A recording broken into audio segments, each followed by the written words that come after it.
Bonsoir à toutes et à tous. Les rencontres Atout plus 3 continuent et pour ce troisième rendez-vous, nous avons le plaisir d'accueillir l'EM Normandie. L'EM Normandie représenté par Kerdine Moicard qui est responsable de programme Bachelor Management International. Bonsoir.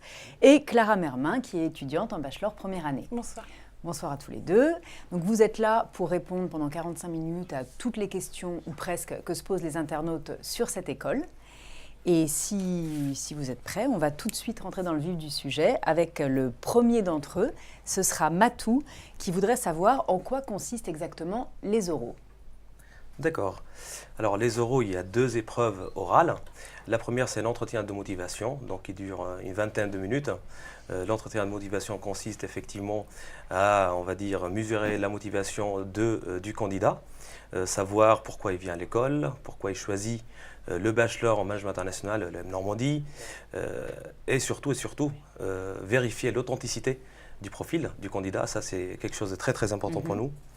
Il se déroule de façon très classique, donc on a surtout envie dans ce cas de connaître le candidat, voilà. Donc ça, c'est la première épreuve qui dure une vingtaine de minutes, avec une pondération à 7 QEF, voilà. La deuxième épreuve, c'est un test d'anglais, voilà. Donc là, il s'agit de l'analyse et le traitement d'un texte. Alors justement, ça tombe très bien parce qu'il y a une question qui vient d'arriver de Marc. En quoi consiste l'épreuve d'anglais? Donc ça, vous lui répondez en même temps. Tant mieux, ben voilà. Le test d'anglais, c'est la deuxième épreuve suite à l'entretien de motivation. Et ça consiste tout simplement à la lecture, l'analyse, la synthèse d'un texte, qui peut porter d'ailleurs sur un sujet d'actualité. Ensuite, le discuter avec le jury en salle de cours. Voilà. Donc ce test, donc la présentation, le texte il se prépare en une trentaine de minutes et puis la présentation elle va durer une quinzaine de minutes en discussion directe avec le membre du jury. Et donc cette deuxième épreuve elle est pondérée à 5 QEF, voilà, 5 crédits. Très bien, rien à ajouter? Non, Clara, tout a été dit. Oui, tout a été dit. Alors on va maintenant prendre la question suivante, ce sera celle de Myrtille. Est-ce qu'il y a des questions pièges pendant l'oral? Eh bien, on ne cherche surtout pas à piéger les candidats, on cherche surtout à faire leur connaissance tout simplement. Mais comme je disais tout à l'heure, l'authenticité en fait, du candidat est quelque chose de très important. On va essayer surtout de vérifier en fait, l'authenticité de ce qu'ils ont dit sur le dossier qu'ils remettent juste avant de rentrer dans le cadre de cet entretien de motivation, avec effectivement leur aspiration de carrière et vérifier un certain nombre d'informations, mais on ne va pas chercher à les piéger. On va dire plutôt un petit recul, un savoir-faire qu'on a aujourd'hui, notamment nos jurys qui sont composés par des permanents de l'école, mais également des professionnels qui ont aussi ce savoir-faire pour ainsi déceler l'authenticité des candidats. Donc non, il n'y a pas de questions pièges dans ce cadre. Voilà. D'accord, vous cherchez à les connaître, pas à les coincer. Exactement, on cherche à les connaître, à Il savoir... faut se rassurer là-dessus. Exactement, si l'école pourra tout simplement les accompagner et répondre à leurs aspirations de carrière, si on est capable de le faire, et pour ce faire, il faut savoir ce qu'ils souhaitent faire chez nous. Voilà. Très bien. Alors, Féroce, c'est son pseudo, qui rencontre-t-on pendant l'oral? Est-ce que c'est des profs de toutes les matières? Qui on rencontre pendant l'oral? On est face à qui pendant l'oral? D'accord.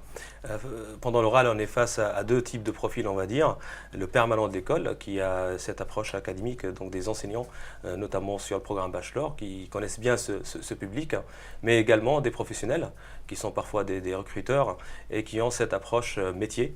Et donc, ils ont cette capacité aussi de déceler chez les candidats leur potentiel professionnel et leur insertion dans 3 années, un programme comme Bachelor relativement court, dans 3 ans.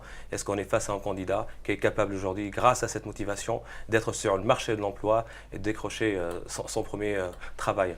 Mais je pense que Clara pourrait peut-être rajouter, puisqu'elle a vécu il y a un an cette expérience.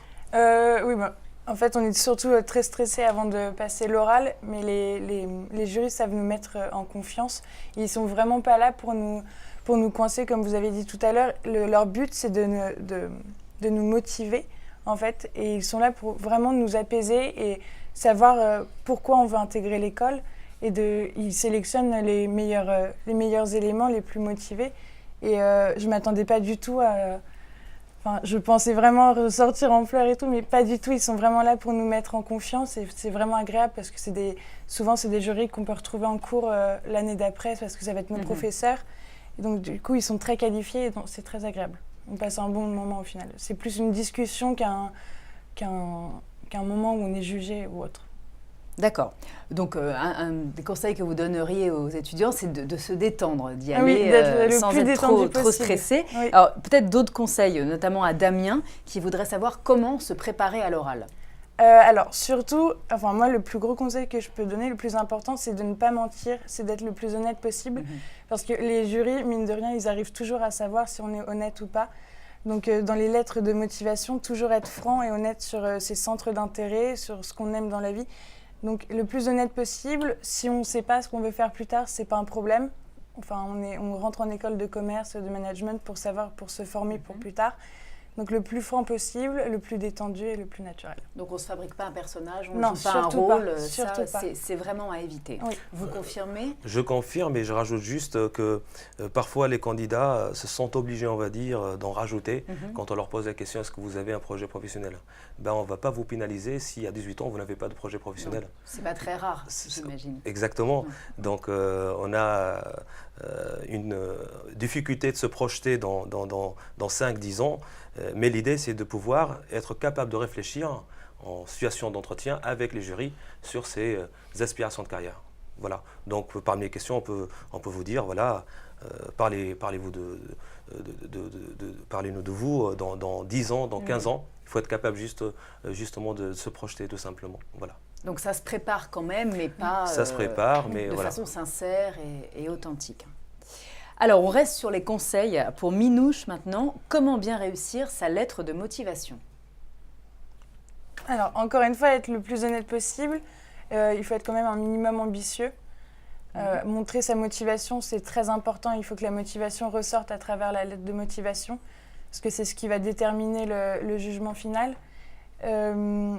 Donc voilà, être motivé, franc, et je pense que... Mais il faut être aussi, je rajouterais, capable d'expliquer pourquoi je postule pour cette école et non pas une autre. Est-ce que je connais effectivement l'école? Est-ce que je connais le programme? Pourquoi ce programme et non pas d'autres? Et ça, pour nous, c'est très important puisque à partir de ce moment-là, on est face à des candidats qui savent pourquoi ils sont là. Et donc, on est capable de les accompagner et répondre à leurs attentes. Voilà. Donc, il faut se renseigner quand même. Exactement, il faut se renseigner. Donc, ça se prépare, ça ne s'improvise pas. Et savoir pourquoi on postule pour cette école, pour ce programme, quelle est la structure globale de ce programme. Voilà, tout simplement. Et ça, il faut qu'on arrive à le déceler sur une lettre de motivation. Voilà. Très bien. Alors, peut-on parler de ces activités extrascolaires à l'entretien? Question de Papif. Au contraire, oui. Je pense que c'est un des plus gros atouts lors d'un entretien, montrer que voilà, on a des passions en dehors que l'école. Oui. Donc c'est un plus, c'est un atout, selon moi. Bien évidemment. Oui, vous confirmez que vous aimez bien les étudiants qui ont une vie en dehors des cours. Exactement. En fait, la vie d'étudiant, elle n'est pas faite que de cours, tout simplement. Sinon, on ne peut pas tenir sur plusieurs années. Elle est faite également de tout ce qu'on fait en extrascolaire qui va compléter un profil de manager, tout simplement. Un manager qui fait du sport, c'est un manager, on dit souvent performant, etc., efficace. C'est pareil, si on transpose cette image sur les étudiants, nos étudiants sont encouragés à faire plusieurs activités. Nous, au niveau bachelor, on banalise les cours tous les mercredis après-midi pour qu'on puisse leur donner du temps libre pour aller dans les réunions des associations. Ils sont d'ailleurs, on a une vingtaine à l'EM Normandie sur le campus du Havre, donc les associations qui sont liées à tout ce qui est artistique, des associations sportives, des réseaux de professionnels, des clubs de voile, etc. Donc voilà, il y a un certain nombre d'associations sur le campus et on encourage vraiment les étudiants. Et quand on est dans une situation d'entretien, on a face à nous, et on le voit tous les ans, soit une danseuse, un sportif, etc., tout de suite on se dit, ça c'est un profil qui nous intéresse. Il faut absolument qu'on arrive non seulement à l'avoir chez nous, mais également faire en sorte qu'il apporte quelque chose à l'école et qu'on puisse nous aussi lui apporter aussi quelque chose. Voilà. D'accord, donc on en parle, mais on ne s'invente pas une passion pour l'échec ou pour... parce que pas de posture, quoi. Alors, une question sur le profil de vos étudiants, question de Tillet. Qu'est-ce que c'est ce profil? Des étudiants. Alors, profil d'abord authentique, motivé et dynamique. On a toujours soutenu ces trois éléments qui sont pour nous très importants. Je pense que Clara, si elle est là aujourd'hui parce qu'elle était motivée, elle est toujours dynamique et authentique. Et ça, c'est le profil des étudiants qu'on cherche. Et avec ces gens-là, on arrive tout simplement à avancer et arriver à la réussite. Voilà. Donc vraiment, c'est important pour nous, ces 3 points, être dynamique, être le jour de l'entretien, montrer qu'on est capable en fait de construire une réflexion autour de son projet d'avenir, voilà, mais également actif dans sa vie, actif au quotidien, motivé et savoir pourquoi je suis dans cette école et pourquoi je postule pour ce programme, et authentique, ne pas s'inventer, voilà, être authentique tout simplement et honnête. Voilà. Vous confirmez, Clara, que les gens que vous côtoyez sont dynamiques, Ah, authentiques oui. et motivés? Oui, c'est vraiment le profil. C'est l'esprit de l'EMN. Alors, une nouvelle question donc, de Nora. À quoi faut-il faire attention dans le choix de son école? Qu'est-ce qui est le plus important? Alors, le choix des écoles, c'est la question classique qu'on nous pose souvent. Il y a plusieurs critères de choix d'une école et d'un programme. Il y a les accréditations qui sont un sujet très important aujourd'hui. Il faut savoir si l'école est accréditée. Il y en a 3 prestigieuses accréditations, l'IPAS, ACSB et donc les CUIS. Mais également si le programme pour lequel on postule est visé, donc il a donc le visa du ministère de l'Éducation nationale et de l'enseignement supérieur. Ça, ce sont 2 éléments importants. Donc dans ça, le choix. C'est le cas de l'EM Normandie. C'est le cas de l'EM Normandie. Notre bachelor donc en management international est accrédité à CSB pour une durée maximale de 5 ans, mais également et bien sûr visé donc par le ministère de l'enseignement supérieur pour la durée maximale de 5 ans également. Donc ça, ce sont deux critères très importants, mais également les classements des programmes. Il y a 2 prestigieux classements, magazine Orientation Le Parisien. On est 9e bachelor de France selon Le Parisien étudiant, et également 7e bachelor de France sur le magazine Orientation. Donc ces classements-là reflètent la qualité de l'enseignement, la qualité du corps professoral, mais aussi la qualité de nos étudiants. Ça, c'est un élément important. Et ces classements-là sont faits sur la base de l'insertion tout placement des étudiants suite à leur diplomation. Voilà. Parfait. Alors, Hélène rebondit sur votre réponse. Elle demande pourquoi c'est si important, les accréditations. C'est important puisque les accréditations vont déterminer en fait la capacité de poursuivre après le bachelor. Est-ce que mon diplôme est assez reconnu et de renommée pour pouvoir poursuivre ailleurs, à l'international aussi, mais également le salaire à la sortie. Et donc, une fois que je suis sur le marché de l'emploi, mon diplôme, est-ce qu'il vaut assez cher en termes de rémunération annuelle?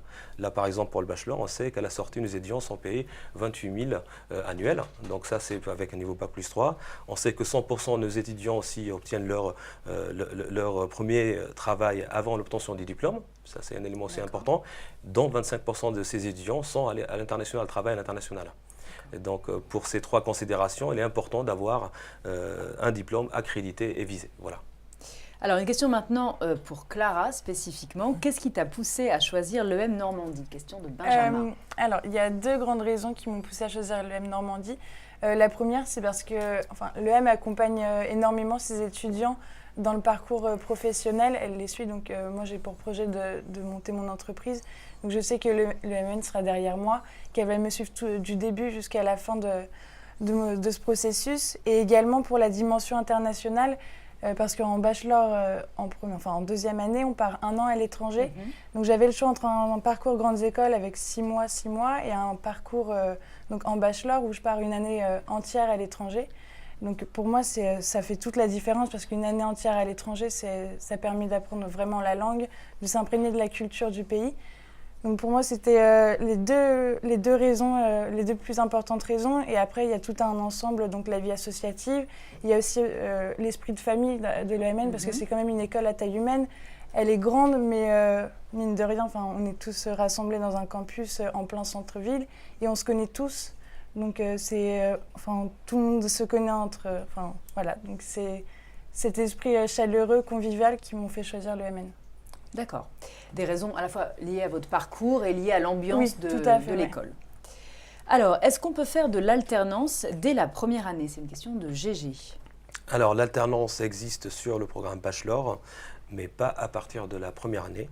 Donc la première année, c'est un parcours étudiant classique, voilà, qui se termine tout de même par un stage obligatoire d'une période qui peut aller de 2 à 5 mois. Voilà.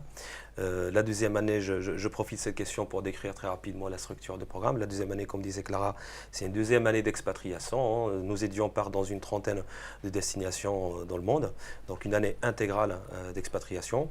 Et la troisième année, c'est là où on trouve deux options. On a 4 options en fait en tout pour le bachelor, que je décrirai tout à l'heure, mais on a 2 options en alternance. L'une sur Paris, sur notre campus parisien, au 16e arrondissement, qui est l'option commerce automobile, pour former des chefs de vente chez les concessionnaires, les réseaux de l'automobile. Deuxième option en alternance, qui est la nouvelle option, donc, qui ouvre en septembre 2016, pour répondre justement à une attente du marché de l'emploi.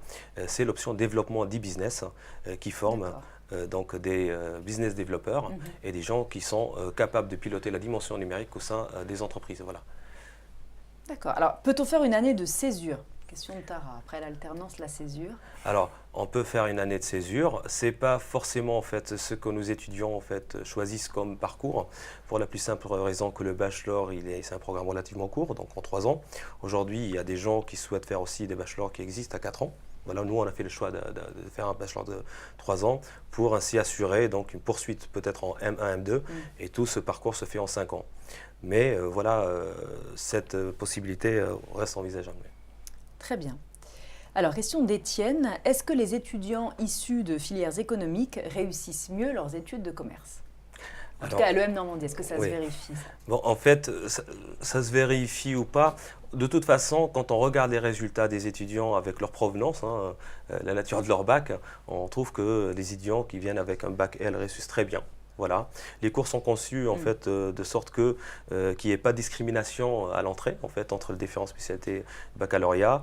Et je sais que les baccalauréats économiques, par exemple, ils auraient peut-être un peu de connaissances en plus dans un module comme celui de l'économie internationale, mais qui ne vont pas finalement avoir peut-être les meilleures notes. Il s'agit tout simplement de compter sur nos professeurs qui sont aussi conscients de cette question et qui savent comment accompagner des étudiants pour des premiers cours de marketing, son premier cours de finance, etc. Je ne sais pas si Clara, qui a un bac international, peut... Oui, non, je confirme tout à fait. Ils vont avoir quelques connaissances dans les matières économiques, mais ça restera des connaissances en fait. Oui. Après, on approfondit tout en cours, donc. Oui, c'est des programmes qui sont faits pour tout le monde, qu'on vienne de voie littéraire, de voie économique, de voie générale. Oui, moi je viens d'un bac scientifique international, c'était tout nouveau pour moi et je veux dire, je m'en suis très bien sortie alors qu'il y avait énormément d'élèves qui avaient fait un bac économique, donc ça revient, enfin on part tous avec les mêmes bases. Très bien. Alors, une question pour vous de Momo. Oui. Dans quel secteur voudrais-tu monter ton entreprise? Alors, j'étais partie pour monter un Starbucks Coffee au Havre. Et maintenant que je fais mes études à l'EMN, j'ai plein de nouvelles idées parce qu'en fait, c'est ça, l'EMN, c'est tout le temps de la création. On réfléchit à plein de nouvelles startups. Donc, pour l'instant, je suis encore sur mon idée de Starbucks au Havre. Et voilà, on verra bien si ça porte ses fruits ou pas. D'accord. Alors, Emilio ne parle pas très bien le français, mais très bien l'anglais, et il voudrait savoir s'il peut tout de même intégrer votre école. Alors, il faut savoir que la première année, c'est une année qui se déroule avec des cours en français. Donc, effectivement, là, il faut être, on va dire, francophone pour pouvoir comprendre les cours, tout simplement en répondant aux examens, faire des soutenances, des présentations. Oui. Donc il faut quand même un certain niveau. Il faut un certain niveau en français. Donc nous, pour par exemple des candidatures à l'international, on a le niveau DELF, qui est certifié par le consulat de France, par exemple, dans les différents pays, qui nous permet de savoir que les étudiants sont capables ou pas, à l'entrée en BMI1, en première année, de suivre les cours en français. Il faut savoir qu'en deuxième année, c'est une année d'expatriation, donc les cours sont généralement en anglais. Qu'en troisième année, il y a une option en anglais pour des publics anglophones, où tous les cours se déroulent en anglais, ainsi que les professeurs qui viennent de partout et qui sont des professeurs anglophones. Voilà. D'accord. Alors, comment est validé chaque année? Question d'Arturo. Oui. Qu'est-ce qui fait qu'on passe pas Il faut d'abord valider les semestres. Une année est composée de 2 semestres.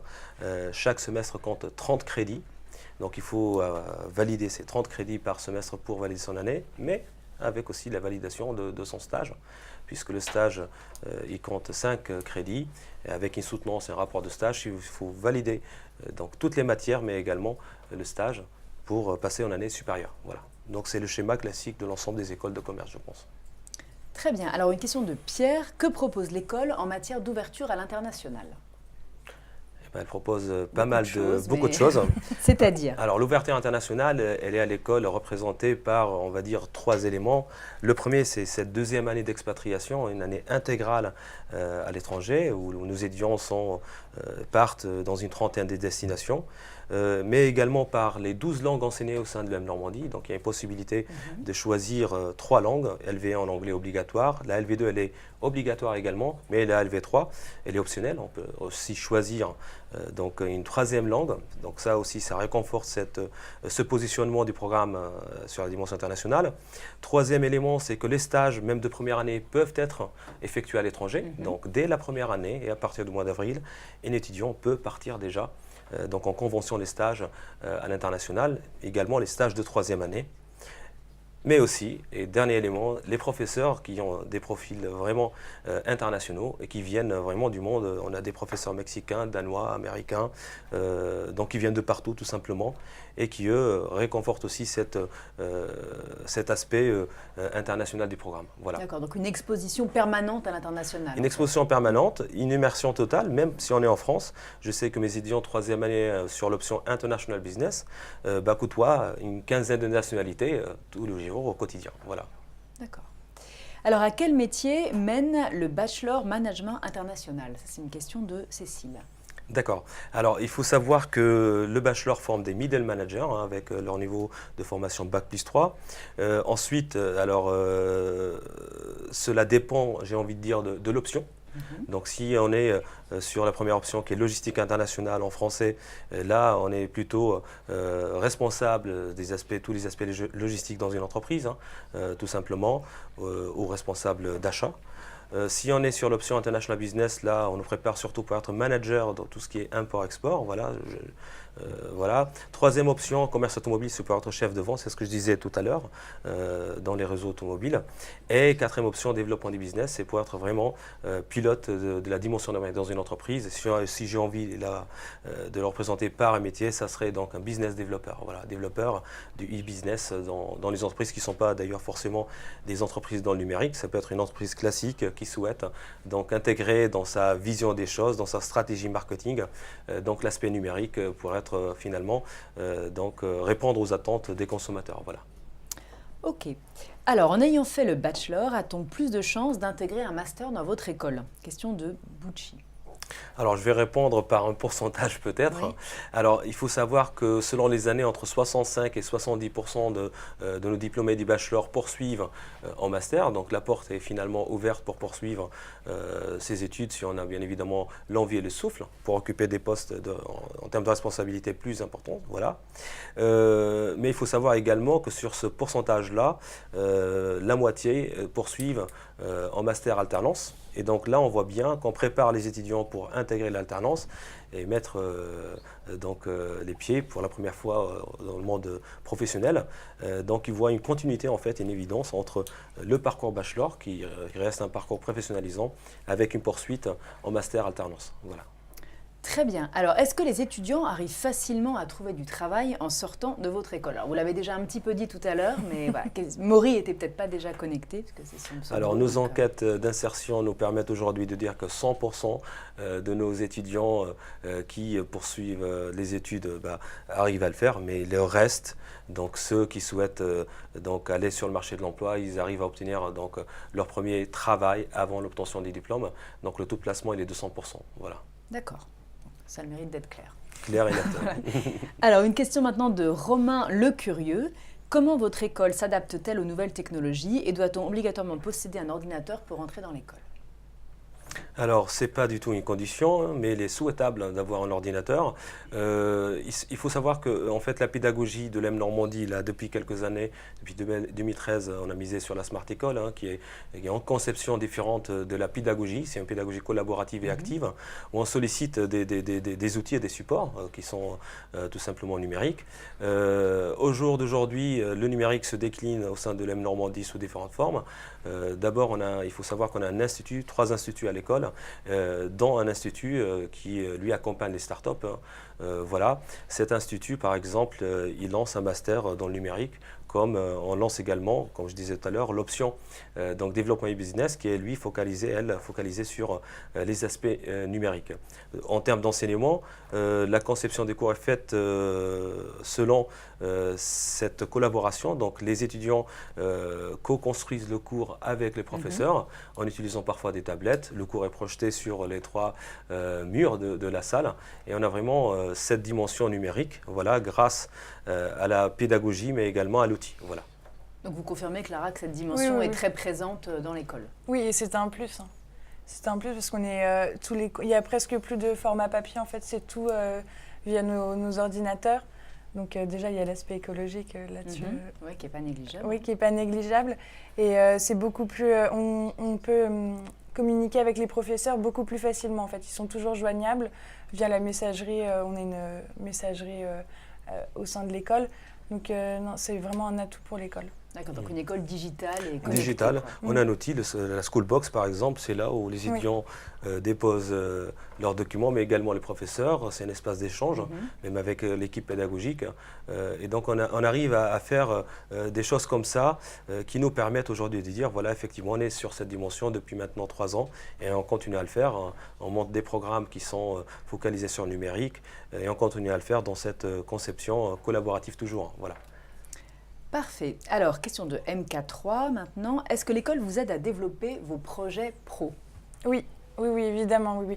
C'est un des plus gros points forts de l'EMN, c'est que, comme l'a dit M. Moicard, il y a trois services qui nous aident, qui nous encadrent pour monter nos projets professionnels. Donc, ils sont là du début à la fin, ils nous aident, on fait des business plans, tout ça avec eux. C'est vraiment, on est encadré en fait, ils nous laissent vraiment pas de côté, je ne sais pas si vous voulez rebondir là-dessus. Mais... les étudiants sont encadrés, que ce soit en salle de cours, mais également par le biais de notre service Parcours Carrière, par exemple, qui conçoit le projet de l'étudiant. En même temps avec des coachs qui sont là pour ainsi le préparer, même pour des situations d'entretien avec des simulations réelles. Les étudiants sont également coachés sur la rédaction d'un CV, d'une lettre de motivation, comment conduire un entretien, comment finalement réussir à convaincre un banquier pour décrocher l'argent qu'il faut mettre sur son projet, etc. Il y a des aspects très pratiques comme ça. Également en salle de cours, les cours sont conçus comme les cours comme gestion projet par exemple, où les étudiants sont sollicités pour faire des choses vraiment très réelles. Ils organisent des festivals, ils montent des entreprises. Le modèle création d'entreprise également. En 3e année, on apprend les étudiants à créer des entreprises dans un contexte européen mais également international. Et donc ça rejoint également cette dimension internationale des programmes. Voilà. Parfait. Alors une question d'Elias. A-t-on un tuteur qui nous suit tout au long du cursus ? Alors, les tuteurs sont désignés pour les travaux comme par exemple les mémoires à rendre. Bien évidemment, on est encadré. Un tuteur qui permet finalement de valider une problématique d'un travail à rendre, etc.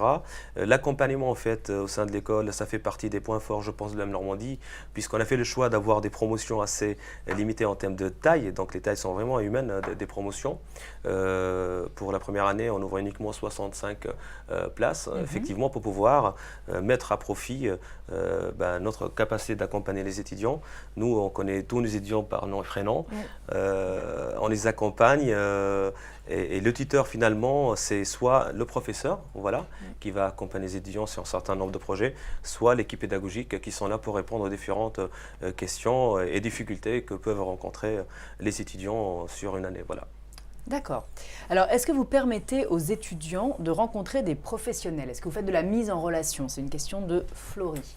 On va même pousser les étudiants à rencontrer des professionnels. Il faut savoir d'abord, les premiers professionnels qu'ils rencontrent à l'EM Normandie, ce sont leurs professeurs, qui sont ce qu'on appelle les profils PQ, Professionally Qualified, des professeurs qui viennent du monde professionnel, qui leur permettent de donner l'actualité, voilà, par discipline, en finance, comptabilité, etc., etc. Donc ça, c'est le premier professionnel. Mais également, il y a des conférences auxquelles les étudiants sont invités, et je dirais même obligatoirement invités à être dans ces conférences, comme le PMR, le parcours manager responsable, où c'est l'occasion de rencontrer en fait des responsables d'entreprise, des porteurs de projets, des chefs d'entreprise. Bien sûr, on crée des choses comme ça. Il y a des événements qui sont également organisés par le parcours carrière et le réseau M Normandie, afin un petit peu de faciliter les échanges entre des diplômés qui sont aujourd'hui dans le monde professionnel, mais également les étudiants qui sont encore dans le parcours scolaire. Voilà. Très bien. Alors, combien y a-t-il de stages sur l'ensemble du bachelor? Question de Chris. Alors, pour la première année, la durée minimale du stage est de 2 mois, qui peut aller jusqu'à 5 mois, voilà, en convention, puisque ça rejoint l'objectif de professionnalisation du bachelor. En deuxième année, il n'y a pas de stage, puisque tous les étudiants sont à l'étranger, en expatriation. Et en troisième année, la durée minimale est de 3 mois et qui peut aller jusqu'à 6 mois. Donc, généralement, nos étudiants font en première année 3 mois et en troisième année, entre 5 et 6 mois. Voilà. D'accord. Donc on est sur une durée, je dirais, si on fait vraiment la totalité de la période, on va dire 3 mois plus 5 mois, ça fait 8 mois de stage de première à troisième année. Voilà. D'accord, alors on reste sur la thématique des stages avec la question de Gilo. Est-ce que vous avez des partenariats pour ces stages, donc avec des entreprises où vous placez vos étudiants? Alors le service Relations Entreprises permet de fédérer un réseau de 5000 entreprises qui sont impliquées dans la vie de l'école de différentes façons. Les entreprises sont impliquées dans le recrutement des étudiants d'abord, puisqu'ils nous accompagnent dans les entretiens de motivation qu'on a discuté tout à l'heure. Ces 5000 entreprises également nous donnent des offres de stage, et le service Relations Entreprises permet parfois de créer les conditions pour que l'étudiant puisse avoir les contacts de ces entreprises, voilà, et l'accompagner dans toute cette démarche. Donc il y a effectivement pas mal d'offres de stage qui sont déposées sur des outils comme Job Teaser au sein de l'école, avec les identifiants des étudiants qui sont inscrits chez nous. Alors, une question de Tracy. La deuxième année en expatriation se fait-elle obligatoirement dans un pays dont on connaît la langue, ou est-ce qu'on peut partir dans le pays de notre LV3? D'accord. Alors, il faut savoir que l'expatriation, il y a des critères pour être expatrié dans une destination. L'ensemble des étudiants saisissent des vœux à un moment donné. En première année, ils saisissent des vœux, 5 vœux, voilà, qui classent par ordre de préférence. Ensuite, nous, on classe les étudiants à notre tour par ordre de mérite, selon la moyenne générale du premier semestre, mais également leur niveau en langue, LV1 puis LV2. Et donc ensuite, on fait le jeu d'affectation. Le premier étudiant qui aurait choisi par exemple partir en Angleterre chez tel ou tel partenaire, ce partenaire nous exige que l'étudiant ait un score par exemple TOEIC à 750. Il faut que les étudiants puissent l'avoir tout simplement. Si ça match, l'étudiant est parti en Angleterre. Voilà. Donc on raisonne comme ça pour ces affectations. Les langues d'enseignement sont généralement l'anglais. Voilà. La LV2, c'est un élément qui va réconforter des étudiants qui partaient par exemple en Espagne, qui ont espagnol en deuxième langue, pour vivre au quotidien, pour pouvoir surtout être en immersion totale dans la culture d'un pays et vivre finalement son année en profitant le maximum de cet aspect culturel. Voilà. D'accord. Mais il y a des critères objectifs. Ce n'est pas vous qui appréciez le niveau de langue. Il y a des examens qui sanctionnent la pratique de la langue. Et voilà. Exactement. Il y a un TOEIC officiel d'organiser à l'école. C'est nous qui prenons en charge le TOEIC qui se déroule à l'école au mois de janvier. Tous les étudiants passent le TOEIC et ça va nous permettre de les classer selon leur niveau en langue.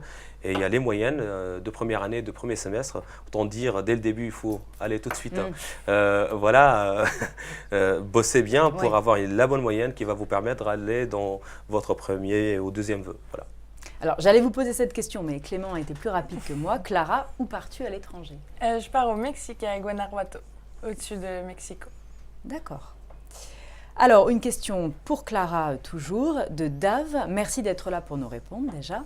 Peux-tu m'expliquer ce que tu apprends en cours? Il faut savoir que le bachelor, c'est une formation qui est très vaste, même si elle est très complète à la fois. Donc on va toucher dans le monde de la finance avec de la comptabilité, dans le management parce qu'on a des cours de management tout au long du premier semestre, dans l'organisation d'événements avec la gestion de projet où on a dû organiser tout un festival. Ça touche vraiment à peu près tous les domaines pour qu'ensuite on puisse savoir ce qui nous intéresse le plus. Donc c'est ça aussi qui est vraiment très très bien dans le bachelor, c'est que vraiment on peut savoir où on va. Tous les domaines de la vie de l'entreprise, en fait. Exactement, on touche à peu près tous les services. Donc comme ça, on se spécialise après en fonction de ce qu'on a préféré. Et c'est des cours, alors oui, c'est vaste, mais c'est quand même très complet. On va quand même dans le détail. Et concret. Et oui, voilà. On n'apprend pas en vain. Et en fait, on a souvent, dans la plupart des matières, on a des cas pratiques où on a des vrais objectifs à atteindre, comme des études de marché pour des vraies entreprises. Donc là, on a des missions à faire et c'est très formateur parce que c'est pas un objectif en vain, on a quelque chose à réaliser pour une personne réelle. Et donc tout de suite, on a envie de réussir, on a envie d'atteindre nos objectifs. Donc on touche à peu près tout. Parfait. Alors, quelle langue peut-on apprendre dans votre école? Question de chaud. Quelle langue? Cela dépend. Si la langue qu'on souhaite apprendre, c'est une LV2 ou LV3. Pour la LV3, il y a une douzaine de langues de proposées à l'école. Y compris des langues rares. Il y a le chinois, il y a le hindi, il y a le mandarin, il y a l'arabe, il y a le russe. Voilà, donc il y a une douzaine de langues, pratiquement toutes les langues, on va dire, rares sont proposées. L'étudiant fait un choix, en fait, dès qu'il arrive chez nous, c'est lui qui choisit de faire une LV3 ou pas. Voilà, c'est pas obligatoire d'avoir une troisième langue, ça reste un choix qui est fait par l'étudiant. En revanche, la première et la deuxième langue, l'anglais ou l'allemand et l'espagnol, sont effectivement obligatoires, LV1 et LV2, voilà. D'accord. Alors, est-ce que tu fais partie d'une ou plusieurs associations? Question de Benjamin. Pour Clara, j'imagine. Oui. C'est pas précisé, mais... oui, alors moi, je fais partie de l'association Edresup. C'est une association qui encadre les jeunes lycéens pour les former, pour les entraîner à faire des études supérieures après le bac. Mais il faut savoir quand même qu'on est une vingtaine d'associations au sein de l'école. Oui. Donc on peut faire partie d'une association sportive, artistique, humanitaire, où il y a même des associations qui professionnalisent pour le futur. Donc on a plein d'associations au sein de l'école. Moi, j'ai choisi Edresup. Mais... On peut être membre de plusieurs associations si on a du temps pour ça. Il y a une vingtaine d'associations. Ouais. Donc c'est en fait un choix qui est également fait par l'étudiant en fonction en fait, de ce qu'il faisait avant. Voilà. C'est pour ça qu'on pose ces questions-là le jour de l'entretien. Est-ce que vous avez un passe-temps? Est-ce que vous faites un sport? Est-ce que vous pratiquez un sport, etc. Ça nous permet déjà de savoir est-ce qu'il va pouvoir effectivement tout simplement s'enrôler dans une association au sein de l'école. Est-ce qu'il va trouver sa place? Exactement. Voilà. Alors, est-ce que c'est obligatoire de participer à une assoce? Question de TE. Non. C'est pas obligatoire, mais c'est très très recommandé, on va dire. D'accord. Voilà. Il n'y a pas de points attribués, de points en plus attribués aux membres non. Il n'y a pas de... Non, c'est pas une matière, en fait. Ce n'est pas du tout une matière. Les projets associatifs, en fait, les associations sont gérées de façon autonome par les étudiants, avec leur budget, avec leur statut. Les étudiants qui sont dans les associations, on arrive très simplement à les reconnaître sur le campus, puisqu'ils sont souvent partout et ils sont souvent brillants aussi dans les études. Ils prennent des responsabilités dès leur jeune âge et finalement, ça ne peut que compléter leur formation dans une école, dans une grande école de commerce. Mais on n'oblige pas les étudiants de s'inscrire dans une association et je pense que ça n'a pas de sens d'obliger des étudiants à s'inscrire dans une association. En revanche, on leur laisse le temps et l'opportunité de le faire dans la mesure où les plannings, par exemple, on sait que les réunions des associations se déroulent souvent le mercredi après-midi, donc il n'y aura jamais de cours le mercredi après-midi. Voilà. Donc c'est très encouragé, très facilité. On favorise, on facilite, mais on n'oblige pas. Voilà. Absolument pas sanctionné. Non. Alors, Clara, est-ce que tu souhaites aller jusqu'au master et si oui, en quelle spécialité? Question de EM. Alors, oui. Enfin, pour l'instant, je suis plus partie pour faire l'option e-commerce en troisième année, enfin e-business en troisième année et après j'aviserai. J'aimerais aller jusqu'au master, mais je veux voir comment se passe la troisième année en e-business avec mon alternance, voir si ça débouche sur un poste en CDI ou non. Donc pour l'instant, je ne suis pas encore décidée. Vous avez le temps. Voilà. Une question de Nice. Je voudrais intégrer votre école. Comment réussir à me loger près du campus? C'est déjà une bonne chose si elle souhaite intégrer notre école. Il faut savoir que le campus du Havre se situe vraiment en plein centre-ville. La situation géographique, elle est très simple. On est à 200 mètres de la plage. Il y a des logements en fait un petit peu partout aux alentours de l'école. il y a, je pense, aucune difficulté à trouver un logement étudiant.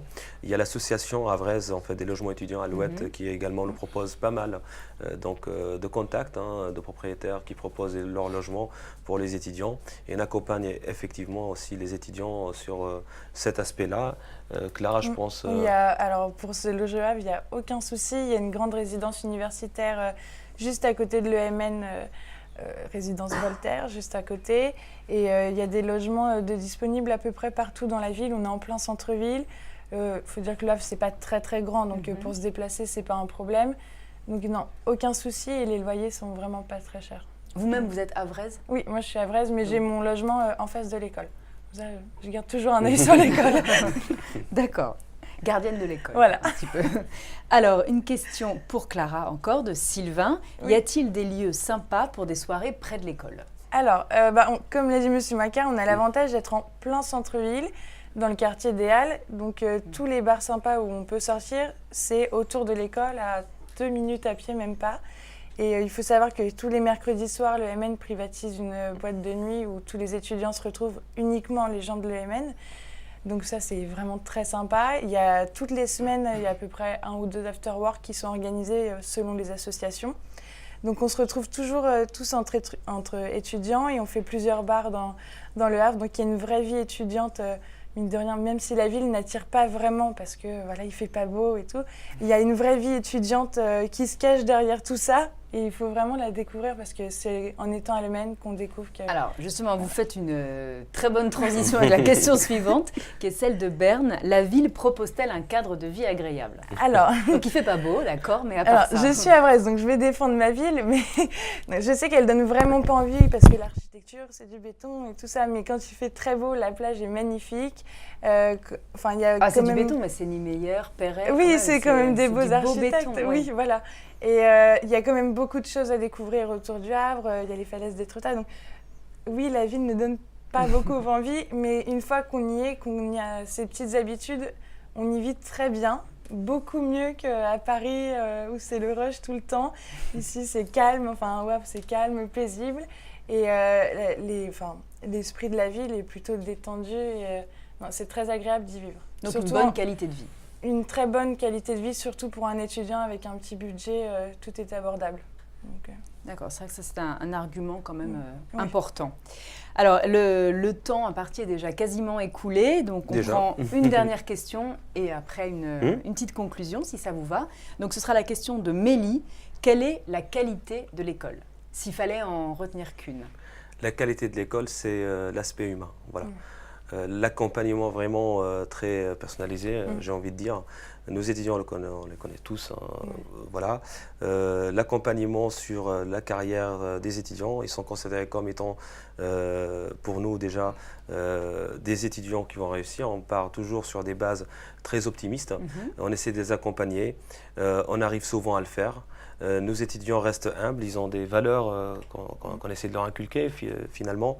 Et la première qualité de l'école, tout simplement, c'est la reconnaissance en fait aussi. Puisque aujourd'hui, si l'école elle arrive depuis 1871 à vivre et à avoir tout simplement diplômé 145 promotions, c'est parce qu'il y a également derrière tout un réseau.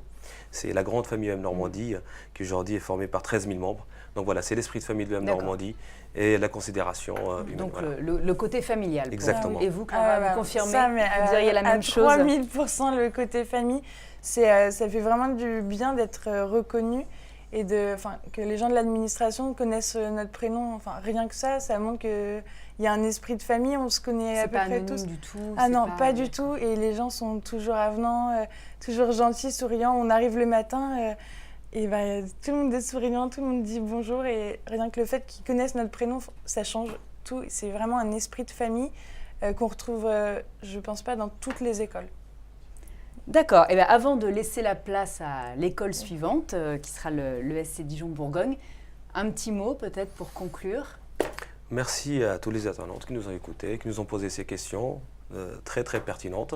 On espère les revoir dans les locaux de l'UM Normandie. Voilà, préparez bien vos entretiens et on serait ravis de vous revoir. Voilà.